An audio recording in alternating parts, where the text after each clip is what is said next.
มันอยากอินนำเขาเบิ่งตีนะทีบ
ม่วนบ่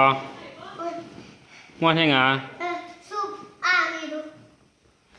ส้มนั่นเลยคักแล้วบ่ซุปส้มนั่นเลยเอาไปใจว่าใครหมากินทำอะไรกินข้าวเลยอะไรก็ว่าไปเอาไปใจ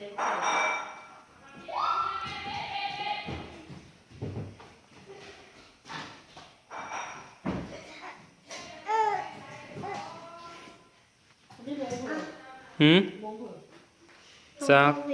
หลวงพ่อเวททานก็ไข่ใจเข้ามาเข้าฟ้าให้ไม่เท่าไอ้เธอไม่ให้ไม่เท่าไอ้เธอไม่ทำไอติม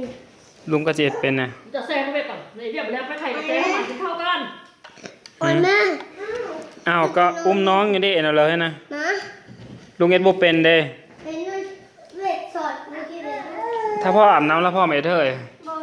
บอกคักแล้วข้อมือฝันเชื่อเอ้ย